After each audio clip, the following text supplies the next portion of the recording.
సకలదేవతా స్వరూపుడు శ్రీ షిరిడి సాయినాథ్ మహారాజ్ గారి పాదారవిందాలకు శిరస్సు వంచి నమస్కరించుకుంటూ, సామాన్యంగా మన గత జన్మ సముపార్జనం వలన మహాత్ముల సాంగత్యము భాగ్యము పొంది దానివలన మేలు పొందడం. దీనికి ఉదాహరణగా హేమాత్ పంత్ తన సంగతి గురించి చెప్తున్నాడు.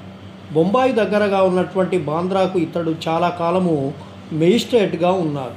అక్కడ పీరు మౌలానా అను మహమ్మదీయ మహాత్ముడు నివసిస్తూ ఉండేవాడు. అనేక మంది హిందువులు, పారసీకులు, ఇతర మతస్థులు పోయి వారిని దర్శించుకుంటూ ఉండేవారు. హేమాత్ పంతు పురోహితుడగు యూనుస్ పీర్ మౌలానాను దర్శిస్తూ ఉండేవాడు. హేమాత్ పంతు పురోహితుడగు యూనుస్ పీరు మౌలానాను దర్శించుకొని అనేకసార్లు హేమాత్ పంతుకు చెప్తాడు.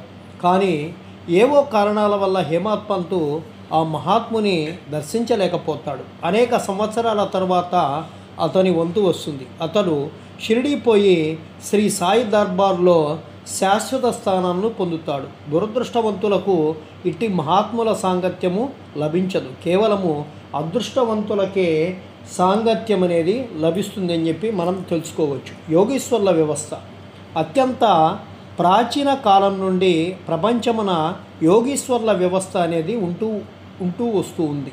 అనేక మంది యోగులు అనేక చోట్ల అవతరించి వారికి విధింపబడినటువంటి పనులను వారు నెరవేరుస్తూ ఉంటారు. వారు అనేక చోట్ల పనిచేసినను అందరూ భగవంతుని ఆజ్ఞానుసారము నెరవేర్చెదరు.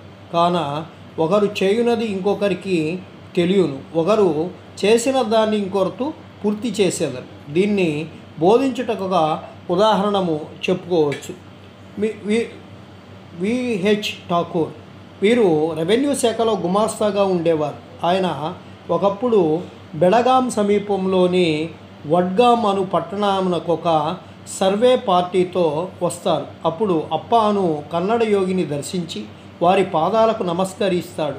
ఆ యోగి నిశ్చలదాసు రచించినటువంటి విచారసాగర అను వేదాంత గ్రంథమును సభలో ఉన్న వారందరికీ బోధిస్తూ ఉంటారు. ఠాకూర్ పోవునప్పుడు వారు సెలవు కోరగా వారికి చెప్తారు.